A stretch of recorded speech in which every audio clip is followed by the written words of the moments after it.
বাংলাদেশী সংস্কৃতির প্রচার ও প্রসারে গুরুত্বপূর্ণ ভূমিকা রাখতে প্রয়োজন মানসম্পন্ন নাট্যচর্চা। সে লক্ষ্যে নতুন নাট্যকর্মী তৈরি করতে নিউ ইয়র্কের কুইন্সে 2 দিনের নাট্য কর্মশালার আয়োজন করা হয়েছে।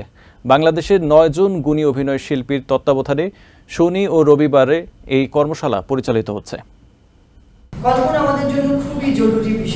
নিউ ইয়র্কে প্রতিনিয়ত বাড়ছে বাংলাদেশি আমেরিকানের সংখ্যা, সে সঙ্গে বাড়ছে সংস্কৃতি চর্চাও। তবে সাংস্কৃতিক চর্চাকে আরও সমৃদ্ধ করতে প্রয়োজন গুণগত মানসম্পন্ন নাট্যকর্মী। নতুন প্রজন্ম সহ বিভিন্ন পরিসরের সংস্কৃতি মনাদের আরও দক্ষতা বৃদ্ধির সুযোগ করে দিতেই থিয়েটার 71-এর আয়োজনে 7 ও 8 ডিসেম্বর 2 দিন ব্যাপী ওয়ার্কশপের আয়োজন করা হয়েছে। এটা সাংঘাতিক চ্যালেঞ্জিং, কারণ এই প্রবাসে আমাদের কঠিন জীবন, সব কিছুই নিজেকে করতে হয়। এর ভেতর থেকে টাইম বের করে থিয়েটার করা বা শিল্পচর্চা করা অনেক কঠিন। এটা সাংঘাতিক ইচ্ছা না থাকলে হয় না। বাংলাদেশের গণমাধ্যমে সুনামের সাথে কাজ করা 9 জন গুণী অভিনয় শিল্পী হাতে কলমে নতুনদের শেখাচ্ছেন। তরুণদের অংশগ্রহণ ও শেখার আগ্রহ সাংস্কৃতিক চর্চার উন্নয়নে গুরুত্বপূর্ণ ভূমিকা পালন করবে। সবার তো অনেক উৎসাহ দেখছি, তবে আরও থিয়েটারের মানুষ আসলে আরও ভালো লাগতো,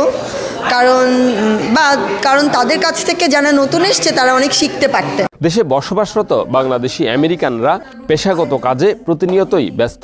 তারপরও নিজেদের আরও দক্ষ ও সমৃদ্ধ সংস্কৃতি কর্মী হিসেবে গড়ে তুলতে এসব তরুণ 2 দিনের এই প্রশিক্ষণের সুযোগ লুফে নিয়েছেন। থিয়েটারের প্রতি ভালোবাসা বা নাটকের প্রতি ভালোবাসার জন্যই আমার আসলে এখানে আসা। আমি নাটক করি বহুদিন ধরে, কিন্তু এখনও শিখছি। এখানে আমরা আরও শেখার চেষ্টা করছি এবং আরও পদ্ধতিগতভাবে নাটক নির্মাণ এবং উপস্থাপনের চেষ্টা করছি। সেই কারণেই আমি এই ওয়ার্কশপে এসেছি। কুইন্সের হিলসাইডের 148 অ্যান্ড 46-এ 7 ও 8 ডিসেম্বর সকাল 10টা থেকে বিকেল 5টা পর্যন্ত চলবে এই প্রশিক্ষণ কর্মশালা। Shariful Islam, TVN 24, New York. New York থেকে সম্প্রচারিত টিভিএন 24 টেলিভিশন বিশ্বজুড়ে বাঙালির কণ্ঠস্বর।